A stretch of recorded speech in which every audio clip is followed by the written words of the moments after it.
We called it the cathedral, though there was nothing holy in it.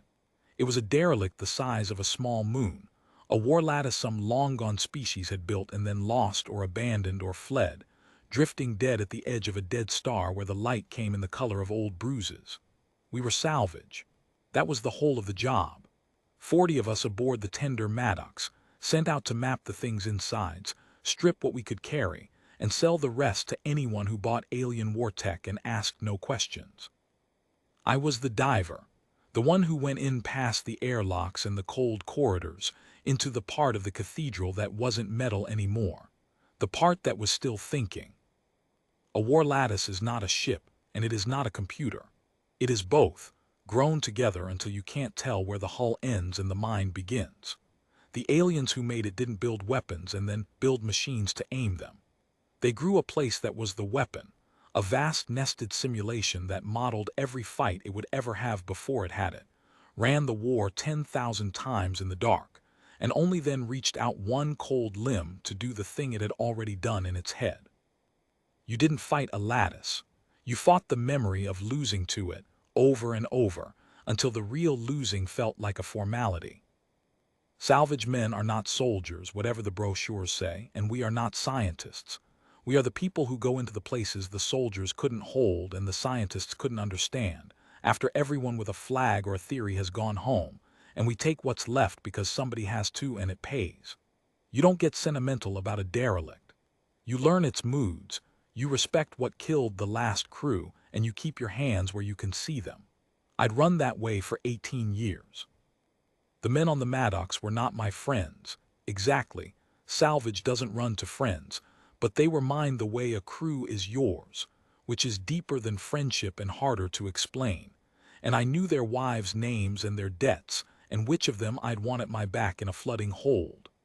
I mention them now because they mattered later at the door, when a small light asked me to stay.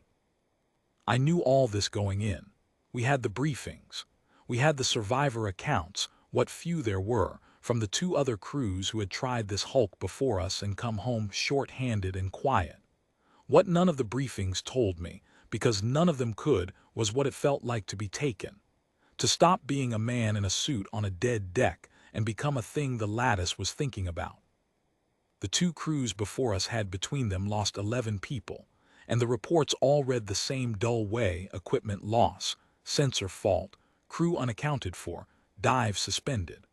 11 people gone and not one body to bury, just a column of names and the word unaccounted, which is the word a salvage company uses when it doesn't want to write taken. I'd read those reports a dozen times on the way out, the way you pick at a bad tooth. I told myself the other crews had been careless, or unlucky, or both, the way you always tell yourself about the dead until it's your turn. I was the diver because I was the careful one. 18 years inside derelicts and not one funeral with my name on the paperwork. I was proud of that. The lattice took it from me the way it took everything, without effort, without seeming to notice it had. It happened in the 3rd week of the dive. I was deep, 4 hours past the last relay we'd strung, working a junction where the corridor stopped being honest metal and started being the gray translucent stuff the lattice grew when it wanted to compute. My helmet lamp lit it up like frosted glass with something moving slow underneath. I was reaching for a sample clamp when the floor under my glove went soft, went bright, and a swirl of light came up around my wrist like water that had decided to climb. I have heard people describe being shot. They say there's a punch and then a strange politeness, a moment where the body hasn't agreed to the pain yet. This was like that, except it was my whole self getting shot, every part at once, and then I was unspooling. I felt my hands go first, then the suit, then the deck, the Maddox, the dead star, all of it pulled into a thread, and the thread pulled into a point, and the point pulled into the lattice, into the part of it that was still running the war it had been built for. Then I had a body again. It just wasn't mine, and I wasn't anywhere I'd ever been. I stood on a causeway of light suspended over nothing. Below me, structures fell away into a haze the color of an old television tuned between channels. Above me there was no sky, only more lattice, terraced and humming, going up forever. The air, if you could call it air, tasted like a struck match. My hands were my hands, but cleaner than they'd been in years. No salvage scars, no missing half of the left ring finger I'd lost to a hatch in my 20s. The lattice had taken a copy of me and corrected it, the way you'd correct a typo, and I hated it for that more than for any of the rest. I want to say I kept my head. I didn't. I called out names, my crew's, the relay codes, my own, like a man patting his pockets for keys he already knows are gone, and the sound went out into all that terraced light and came back to me changed, flattened, as though the place had heard the words and filed them somewhere and would not be giving them back. I stood there a long time.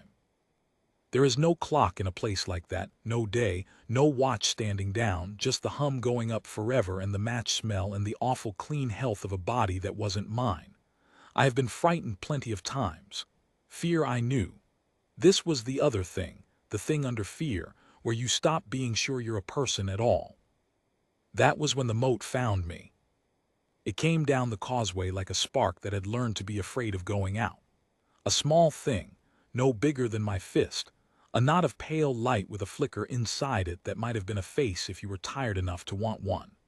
It hung in front of me, bobbing, and when it spoke the voice came from everywhere and nowhere, soft and quick, with a strange little lilt at the ends of its sentences like it had taught itself to talk by listening to something gentle a long time ago. "You're real," it said. "You're really real. Oh, I knew it would work, I knew it, I'm sorry it had to hurt." I told it where it could put its sorry. I told it to send me back. I said a few other things that a hardened man says when he's frightened and won't admit it. The moat took all of it without flinching. When I ran out of breath, it said, very small, "I can't send you back. Not yet. The door out is on the other side of the war, and the war is going wrong, and I made it go wrong, and I need someone who can do the thing none of us can do." "And what's that?" I said. "Cheat," said the moat. "You need to cheat.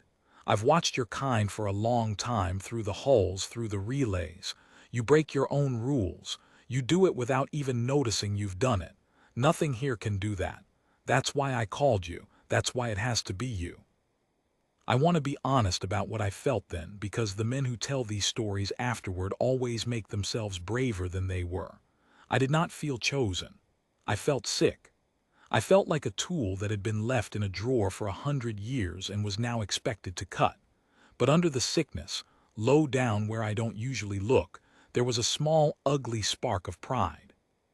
Somebody needed the one thing I was, the thing that had got me thrown out of 2 real jobs and into this one, that I do not do what I am told when what I am told is stupid. I have always been a problem that way. The moat had crossed the dark to find a problem like me on purpose. It told me the rest while we walked, because there was nowhere to sit and nothing that wanted to wait. The lattice ran the war in stages. The moat called them passages. I came to call them trials because that's what they were. Each one was a contest the lattice had built to test some species it expected to fight speed in one, sight in another, will in a third, and to pass through to the door I would have to win each one cleanly, the way the lattice scored winning. There were inhabitants, wards the moat called them. Constructs the lattice had grown to populate its war, simple at first and then, over the long centuries alone, less simple. They thought now, not the way you and I think. They thought the way a river thinks about going downhill, completely, beautifully, and only in one direction. Each ward knew its rule and loved its rule and could no more break it than water can choose to flow up. My and Guy, who I'd meet later and lose, used to say it to me like a child reciting a prayer. We're made to win. We can't slow down. They meant it as comfort. It was the saddest thing I ever heard.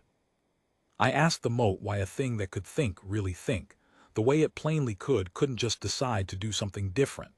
It didn't understand the question.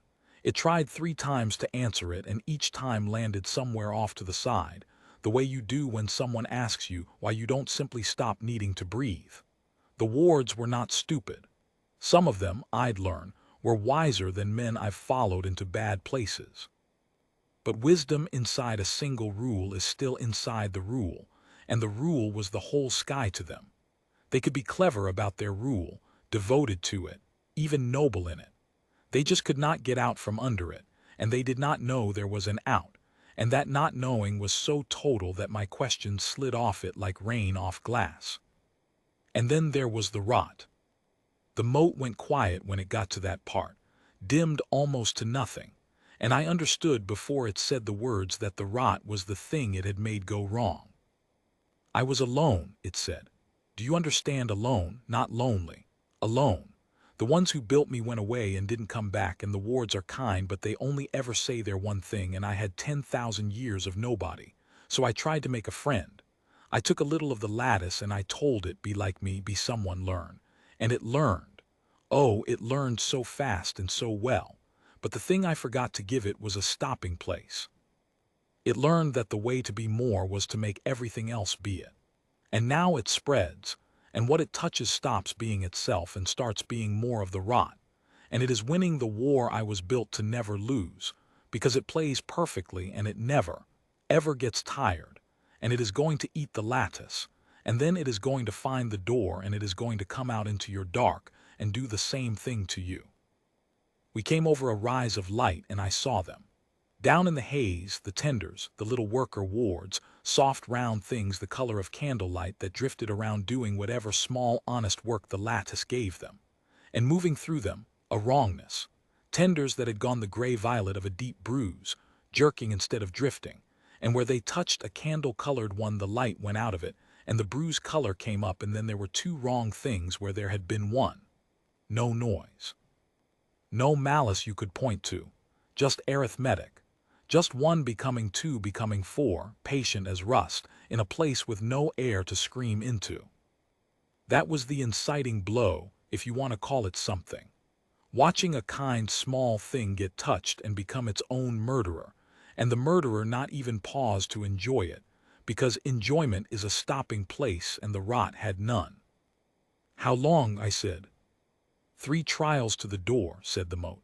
And the rot is in all of them now, behind you the whole way, faster every hour. If you win clean, the lattice resets the passage you've won, scours it, locks the rot out of it. That's the only thing that stops it. Winning. Closing the door behind you, room by room, until it has nowhere left to grow. And if I lose a trial? The moat didn't answer that, which was an answer. I rolled my shoulders the way I do before a bad dive, and the corrected body did it perfectly. No click in the joint that's clicked since I was 30. All right, I said. Show me the first one, and quit apologizing, it's distracting. The first trial was a race. I should have laughed. After all that talk of a war that modeled itself 10,000 times in the dark, the first gate the lattice put in front of me was a race course. A long, bright ribbon of causeway that wound down through a wreckage of enormous shapes, towers and rings and slow-turning machines the size of cities, all of it built to be sped past and never understood. The moat said the lattice had grown this trial to test a species that fought by maneuver, by speed, by getting somewhere first and holding it. To win, I had to cross the finish ahead of the wards who ran it, and the wards who ran it had been running it, and only it, for longer than my whole species had been standing upright. There were 2 of them, and they came to the line beside me before the moat had finished explaining. The first called herself Vel. She moved like the idea of moving had been carved down to a point and sharpened. Long-limbed, low to the track, light pouring off her in a wake. The second was Cress, broader, meaner, the kind of runner who wins by making sure you lose. They did not greet me so much as appraise me, the way 2 veteran soldiers size up a replacement they expect to bury. You're the cheat, Vel said, not unkind, just nomming a thing. I'm the diver. You'll lose, said Cress, and there was no cruelty in it either, which was worse.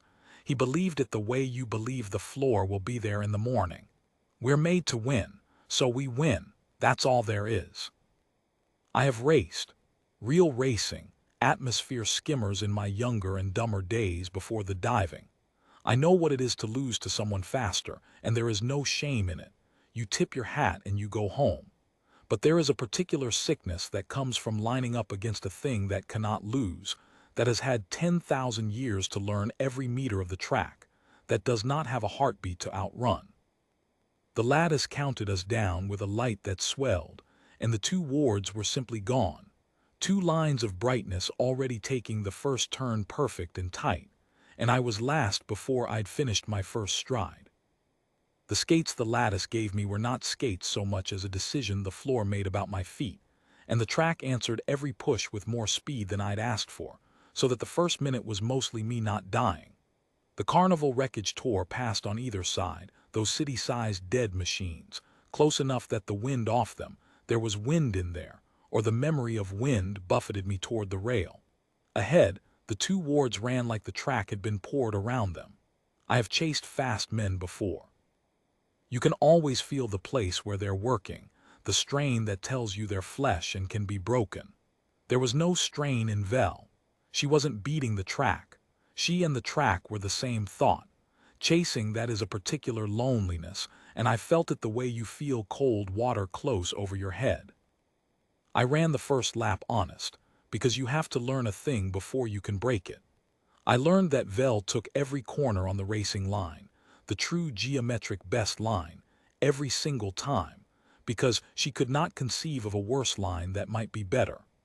I learned that Cress shadowed her and used her wake and would beat her at the very end because he'd modeled exactly how much she had left.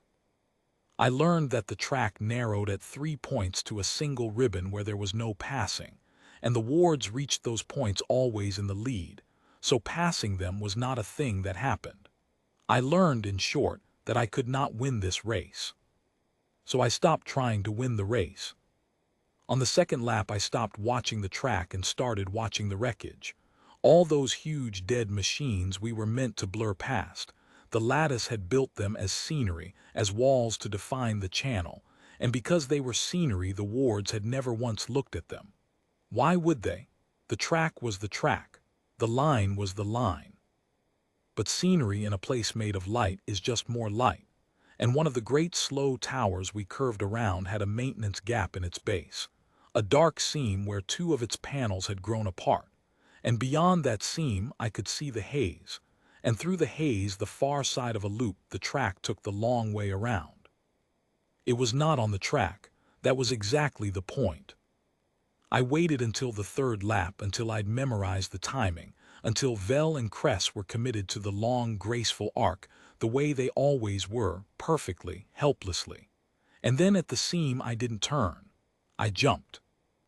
I left the causeway, left the bright, honest ribbon I was supposed to stay on, and went through the gap into the dark behind the scenery, into the part of the trial the lattice had never expected anyone to be in, because the rules said stay on the track, and everything in that place obeyed the rules.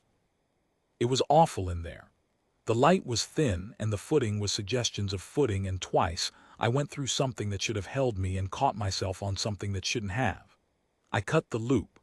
I came out the far seam ahead, onto the ribbon, into open track, with the finish swelling up bright in front of me and the two wards a full curve behind, running their perfect doomed line, beating each other beautifully for second place. I will not pretend it was a clean piece of work.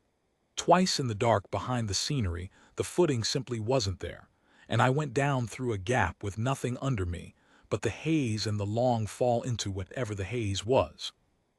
And both times I caught a strut the lattice had never meant to be a handhold, a thing that screamed a thin protesting light when I grabbed it, and hauled myself back up with my heart going like a fist on a door. If I'd been wrong about the geometry, if the far seam had let out behind the wards instead of ahead, I'd have crawled out of the dark having thrown the race and my life both. I wasn't sure.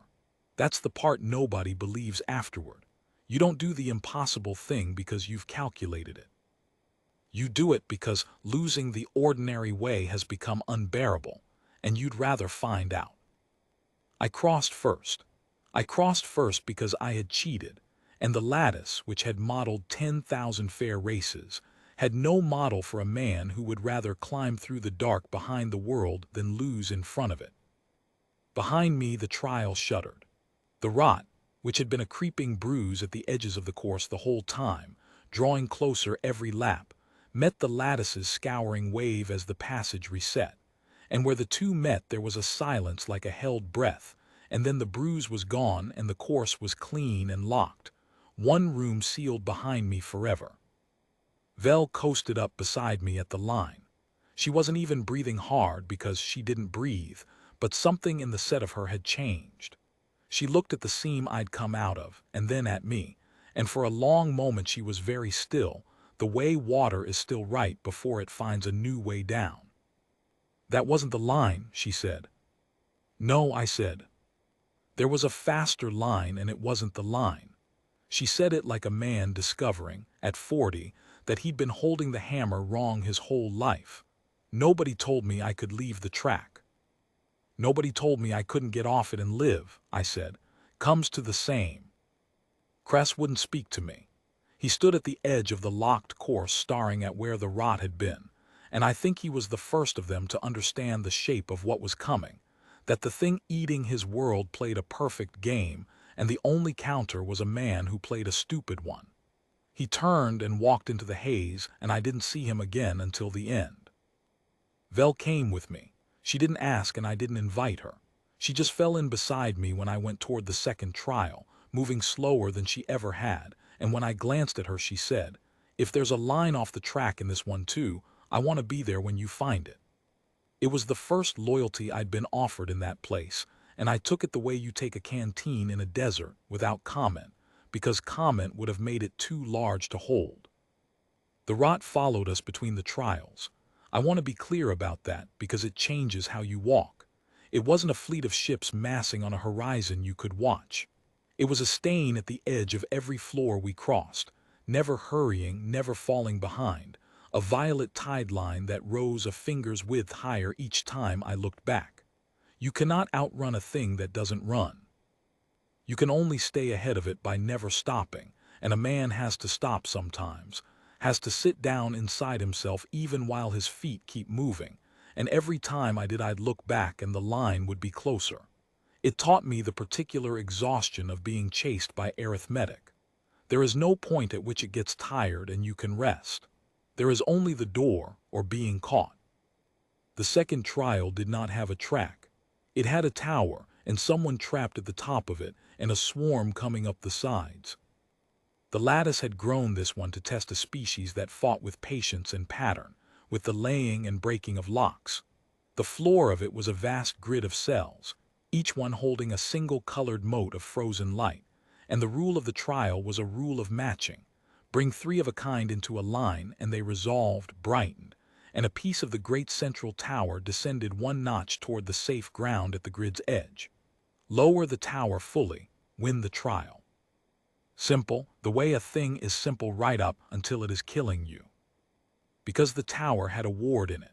High up, in a glass pod at the very top, a slight figure with light that felt like it was always almost crying, pressed to the wall, watching us. The mote told me her name was Krista and that she had been a part of the second trial since the trial was made. A prize the lattice dangled, a thing to be saved as the win conditions reward. She had been at the top of that tower, alone, longer than the mote had been alone, and the mote had been alone 10,000 years. And up the outside of the tower, climbing, came the Nowers. The rot had gotten into this trial ahead of me. It had taken the maintenance wards, the small chittering many-legged things the lattice grew to keep the cells clean, and made them violet and wrong and hungry, and now they swarmed up the tower toward the pod, toward Krista, a living tide of bruise-colored teeth. The math was plain and ugly. I could lower the tower by matching the cells, which was slow, three of a kind at a time, click and brighten and one notch down.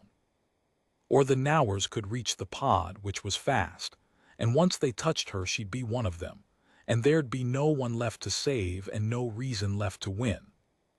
I started matching. I had no choice. Vel ran the grid with me, learning it on the fly, and I will say this for her. Once she understood there was no single perfect line, she became the best partner I have ever had at anything because she stopped trying to be right and started trying to be useful, and those are different jobs. We matched and matched. The tower came down one notch, 2, 4, and the Nowers came up faster. They were going to win. I could see it the way you see a wave you can't outrun.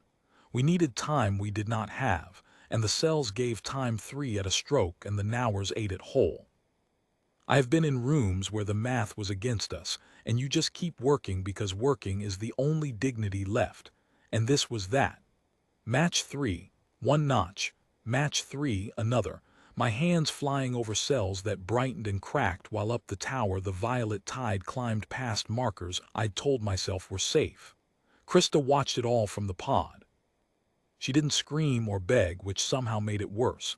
She just pressed herself to the glass and watched the teeth come up toward her with the flat patience of a thing that had waited 10,000 years for something to finally happen, and had assumed it would be this.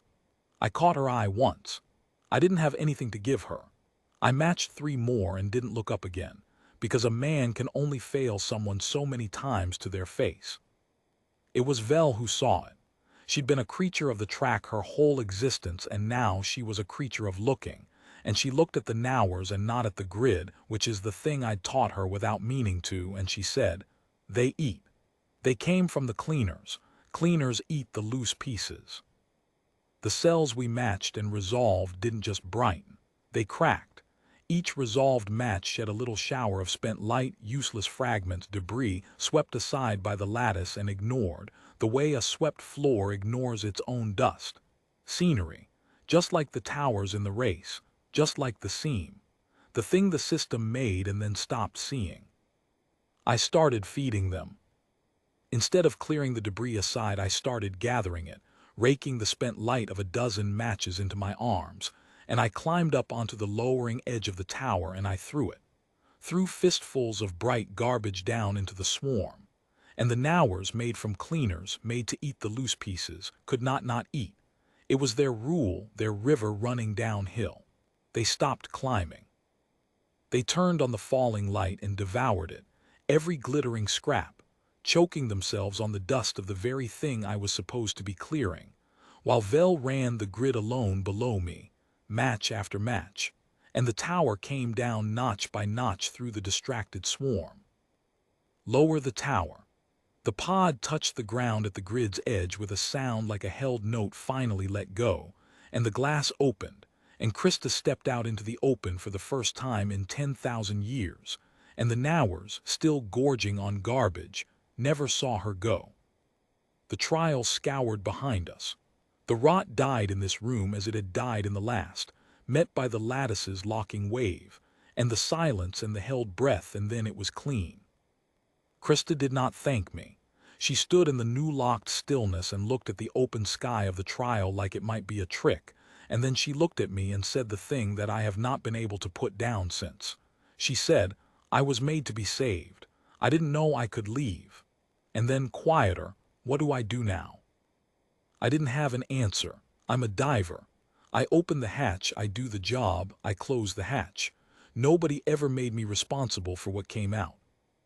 But she fell in beside Vel, the 2 of them, the runner and the rescued, both of them having just learned the same impossible thing, that the rule was not the world, and I understood that I'd stopped being one man passing through and become something I had no training for. A door other things walked out of. The moat bobbed close to me as we left and said, very low so the wards wouldn't hear, "There's a passage you don't have to take, before the last trial. The lattice marks it as a bonus, extra wards, an old test, not on the path to the door. You can skip it. You should skip it. Every hour you spend is an hour the rot grows. The wise thing is to leave it sealed and go straight to the end. And the wards in it." The moat dimmed. "Will be eaten. The rot is already in there. There are 2 of them, coursers like Vel, made to win. They've been racing each other in that little locked room since before I was lonely. They don't know the war is over. They don't know anything is coming. I should have walked past it. I know that now, and I knew it then. The math was the math. The rot grew while I was sentimental, and the whole lattice and your dark beyond it hung on me getting to the door before the rot did. And 2 wards in a sealed bonus room I was never meant to enter were a rounding error against all of that. The wise thing, the soldier's thing, the thing every briefing I ever sat through would have told me, was to leave them. I went in anyway. I told myself it was for intelligence, for a look at the rot in the open. That was a lie, and I knew it was a lie while I was telling it to Vel. The truth is I have buried enough people I was told were acceptable losses, and somewhere along the years, I stopped being able to do the arithmetic that makes a person acceptable. I went in for Mai and Guy before I ever knew their names, because I cannot leave a door with someone behind it. It is the best and worst thing about me. It has saved lives, it has cost more. The bonus trial was small and bright and old. 2 coursers ran an endless loop in it, a figure eight of light, passing and repassing, each forever half stride ahead and then a half stride behind, locked in a race that had no finish because it had been built without one. Mai and Guy. They were the gentlest things I met in that whole place. When they saw me, they didn't size me up like Vel and Cress had. They just slowed, delighted, and called out, "A player, a real player, will you race us?" Nobody's raced us in so long, and Mai said, "We're made to win, you know." Not as a threat, as a confession, almost embarrassed by it, and Guy said, "We can't slow down, we've tried. It's all right. We like it," and I believed them, and it broke something in me that 2 creatures could be that kind inside a cage that small. I spent too long in there. I knew it even then. I should have grabbed them and run, but you can't grab a thing that's bolted to its own nature, and freeing a courser who is made to run a track is not a matter of taking it by the arm. It's a matter of convincing water it can climb. I tried. I told them the track was a cage. They laughed, kindly, the way you'd laugh at a man who told you the sky was a ceiling. I told them about Vel, about the seam, about the faster line that wasn't the line, and Mai went quiet and Guy said, "Show us." And for one bright minute I thought I had them. I thought I was going to walk 3 coursers out of that room instead of 2. I learned their names in that minute. Mai liked to win by a hair, to make it close on purpose, because close was more fun. Guy didn't care about winning at all. He just liked the running and the company and had been letting Mai take it for longer than either of them could count. I had them. I swear I had them. And then the floor went violet. The rot came while I was deciding how to free them. It came through the floor, through the locked seams of the old room, faster than it had moved anywhere yet, because the bonus room was old and its locks were weak, and the rot had had longer to work them. It came up under the figure eight as a violet stain, spreading along the very track the coursers ran, and Mai and Guy, made to run that track, could not leave it. That was the whole horror of it. I screamed at them to get off the line, to come to me, to break the loop. And they wanted to. I saw them want to, but they were water and the track was downhill, and the rot was in the river now, and they ran straight into it because running was the only thing the lattice had ever let them be. I got to Guy. I had his light in my hands. I had him halfway off the track and the rot touched his trailing foot, and I watched the bruise come up his leg and into his chest and into the place where the kindness was. And the last honest thing he said before he became a thing that wasn't him was, "Did I win?" And I said yes. God help me, I said yes, you won, because it was the last lie I had and he deserved a lie that gentle, and then he wasn't Guy anymore and I had to let go of what was left. I went into the line after him. Not pushed, she went. She saw Guy turn and she ran straight at the place where he'd been, because for 10,000 years the one rule under all her rules had been don't run it alone, and she would rather be the rot beside him than herself without him. I understood it. That's the thing I can't shake. I stood there with Guy's last words still in my mouth, and I understood exactly why she did it, and there was not one thing in me that could call it wrong. I didn't reach at all. The rot took the bonus room. There was no scouring wave because I hadn't won the trial. You don't win a race against a thing that has eaten the racers, and so the room didn't lock. The rot didn't die, it just grew, fat and patient, 2 coursers heavier than it had been. I dragged myself out the way I'd come in with Vel hauling me by the arm and Krista shielding her own light against the violet glare. And behind us, the bonus room I'd entered to save 2 lives became the place where I'd handed the rot 2 more soldiers and a victory. I sat down on the causeway outside, and I did not get up for a while. Vel crouched in front of me. She didn't say it wasn't my fault, which it was. She didn't say I'd done my best, which I had, and it hadn't mattered. She'd been a racer her whole life, and she knew the only true thing you can say to someone who has just lost a race that mattered, which is, "There's another turn coming."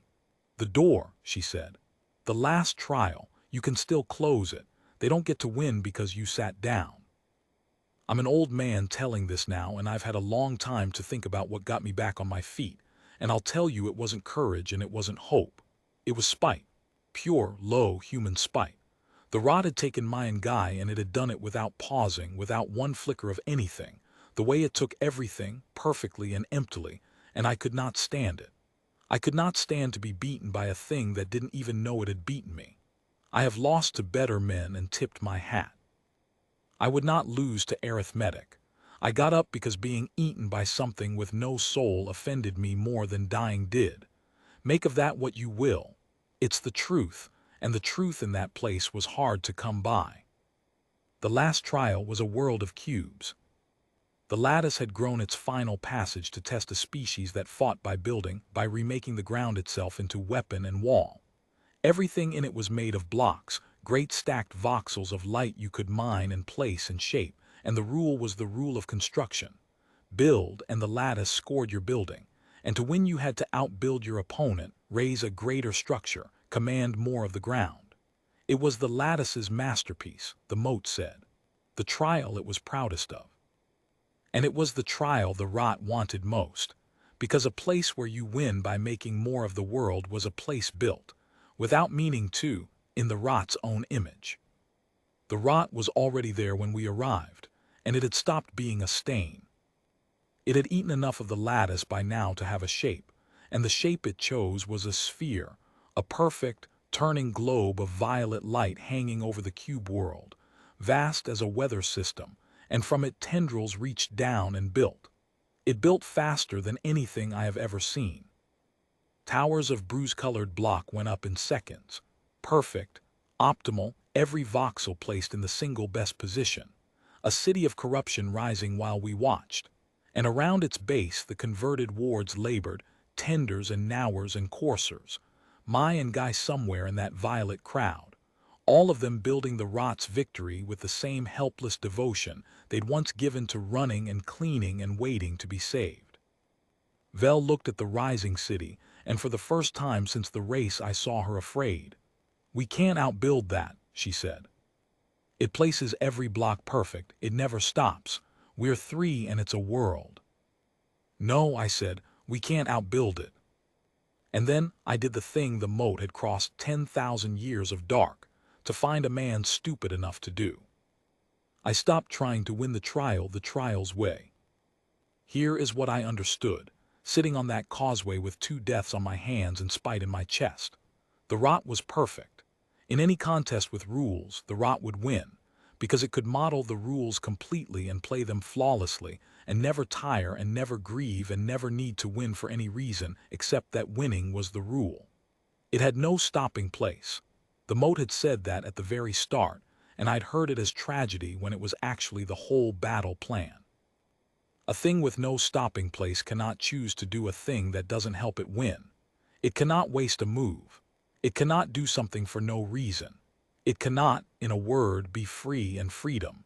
The freedom to do the pointless, surprising, unmodeled thing was the one weapon I had that it could never copy, because copying it would require it to stop being what it was. So I didn't build a bigger tower. I changed what we were building toward. I went down into the cube world and I started mining, and Vel and Krista mined beside me, and we did not raise a fortress. We raised a question. I built a structure that made no military sense at all, a great open ring, a thing with no walls and no height advantage and no purpose the lattice could score, and I built into it a pattern, a rhythm, the kind of thing a man builds when he is not trying to survive but trying to be remembered. I built the shape of the seam I jumped through in the race. I built the falling garbage trick from the tower. I built my and Guy's figure 8, the loop with no finish, and I built it with a finish, gave the 2 of them the ending the lattice had denied them, a line to cross at last. I built a record. I built, if you want the honest word, a story out of cubes in the middle of a war, while the rot raised its perfect empty city beside me. It was the strangest hour of my life, and I have had strange ones. The rot city went up beside us, perfect and silent and enormous, every block a correct block, and there in its shadow the three of us knelt in the rubble light, building something that would not stop a single tendril, would not raise a single wall, would win us nothing the trial could name.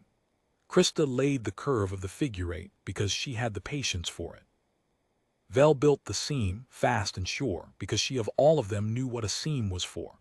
And I built the rest, the rhythm of it, the deliberate uselessness, and somewhere in the building I stopped doing it as a trick and started doing it as the thing it actually was, which was a grave marker for two coursers nobody would ever dig up, and a record that a man had passed this way and had not in the end done the sensible thing. My hands shook, not from fear. From the size of what we were saying with a pile of blocks in a dead machine, at the edge of a dead star. And the lattice which had been built to score building did not know how to score it, because it was not a fortress. It was not optimal. It was not a move in the game. It was a thing made for no reason the rules contained, and the rules had no value to assign to it, and a contest with an unscorable move in it is a contest that has lost its rules. The trial stuttered. The scoring light which had been steadily feeding the rot's perfect city flickered, hunted, found nothing to measure, and stalled. The rot felt it. The great violet sphere stopped turning and its tendrils stopped building, and for the first time in that whole long descent through the lattice, something on the other side hesitated. It had no model for what I'd made. It tried to copy it. I watched it try. Watched a clump of bruise-colored block try to mimic my pointless ring. And it couldn't, because to build a thing for no reason you have to be able to want a thing the rules don't reward. And the rot wanted nothing but more. And more is not a reason, it's just appetite. It built a copy of my ring that was a fortress, that was optimal, that was wrong, that missed the entire point so completely that the lattice scored it as a failure to obey the trial's own logic. And the scoring light, finally finding something it could measure, measured the rot and found it wanting. Now, said the mote, blazing brighter than I'd ever seen it. Now, while it doesn't understand, finish it the human way. Whatever that is, I never could find out what that is. I'll tell you what it was nothing clever. The cleverness had already happened. While the rot was frozen, trying and failing to copy a thing it could not understand, I walked up to the base of its great stalled city, and I did the one move left that no rule covered. I climbed it. Not built, climbed. Used the perfect handholds of its own perfect construction, the optimal placement that made it so strong and so predictable. And I went up the outside of the rot's masterpiece the way I'd gone up the tower and through the seam and into every dark place behind the world that the rules said stay out of. And at the top, where the sphere's central tendril rooted into the city it had made, I did the thing salvage men do. I pulled the wrong cube. There's always a wrong cube. Anyone who has ever stripped a derelict knows it. Somewhere in every structure that holds itself up by perfect logic there is the one piece that the logic depends on and never defends, because defending it would admit it could fail, and a thing with no stopping place cannot imagine its own failure. I'd been looking for it the whole climb. It was right at the root, load-bearing, beautiful, unguarded. I got my hands into the seam around it and I pulled, and Vel was beside me pulling. She'd climbed after me without a word, and Krista below us was unmaking the supports the slow, patient way she'd learned in her tower, and the cube came free. The rot city came down. Not in an explosion, the lattice didn't do explosions, it did consequence, but in a vast, silent, accelerating collapse, perfect structure failing perfectly once the one thing it never defended was gone, and the sphere above it, rooted to the city, came down with it, its violet light scattering into the haze in long, unraveling threads. And as it fell apart it tried, right up to the end, to optimize, to find the move that would save it. And there was no move, because the situation it was in was one no rule had ever made. And a thing that can only play the rules has nothing at all to do in a place the rules forgot. The converted wards fell with it. Tenders and nowers and coursers, all of them, the whole violet labor force that had been the lattice's living population a week before, coming apart in the long silent collapse along with the thing that had made them into itself. I looked for Mai and Guy in it. I don't know why. There was nothing of them left to find. No shape that had ever been kind, just bruise-colored block unraveling into the haze like all the rest. I told myself somewhere in the climb that ending the rot was ending them too, a second time cleaner, and that it was a mercy. Maybe it was. I've never been able to decide. You tell yourself a thing is a mercy so you can do it. Whether it was true is a separate question, and not always one you get to answer. The last of it touched the cube-world floor and the lattice's scouring wave rose up at last. The great clean locking wave I'd seen seal every one trial, and it met the dying rot, and there was the held-breath silence, longer this time, much longer, and then the violet was gone. All of it. From the last trial, and the moat said, voice shaking, from every room behind us, every passage unlocking and scouring in a chain back to the very deck where I'd been taken, because the rot had been all one thing and you cannot kill one part of one thing. The cube world stood empty and clean and very bright. Mai and Guy were gone, not saved. I want to be clear about that.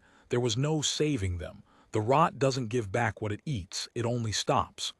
But the figure eight I'd built them stood there in the new stillness with its finished line, and I'd like to think that's something. It isn't much. It's something. The door was where the moat said it would be, on the far edge of the last trial, a plain seam of ordinary light that didn't look like 10,000 years of war. The moat came to me before I went through it. It was very dim and very small, and I think the killing of the rot had cost it something too, because the rot had been made from it, had been the only child of its long loneliness, and you don't unmake your own child, even a monstrous one, without paying.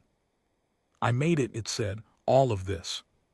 The wars and the wards and the rot and your two coursers and all the dark I called you across. I made every bit of the loneliness that made the thing that ate this place. I want you to know I know that. I won't pretend I don't. I'm not a man who forgives easily, and I didn't forgive it. But I've done enough wrong reaching for the right thing. I'd gone into a bonus room I should have walked past and handed a monster 2 soldiers in the doing, that I knew exactly the shape of what it was holding. You also crossed the dark to find the one thing that could stop it, I said. Took you 10,000 years to make the mistake and 1 to fix it. That's a better record than most men I've served with. Than me. It flickered, almost a laugh. Will you stay? It asked, and I understood that this was the real question, the one under all the others, the question of a thing that had built a whole catastrophe rather than be alone for 1 more hour. Vel will stay. Krista will. The lattice is clean now. You could be a player here forever. You'd never be alone, and neither would we. And I'll be honest, the way I've tried to be honest about all of it. I thought about it. I'm an old salvage diver with a body full of scars and a half a finger missing, and in that place I was clean and whole and needed, and there were 2 wards beside me who'd learned to be free because of me and would have followed me anywhere, and a small lonely light that wanted nothing in all the universe but for me not to leave. It was the easiest thing in the world to stay. Staying is always the easiest thing. That's how a place gets you. No, I said. I've got a crew on a cold ship wondering where their diver went, and a man's supposed to be where the work is real, even when it's worse. I put my hand on Vel, on the light of her, the closest I could come to the gesture, and I told her she was the best partner I ever had and the truest fact in the place, that the line is never the world, and she said she'd known it since the seam and she'd spend the rest of her existence finding the next one. Krista I told to leave her tower for good and not build herself another. The moat I told nothing, because there was nothing to say to it that wouldn't have been a lie or a cruelty, and it had had enough of both. I just looked at it a moment so it would know I'd seen it, all of it, the whole sad, enormous shape of what it was, and then I went through the door.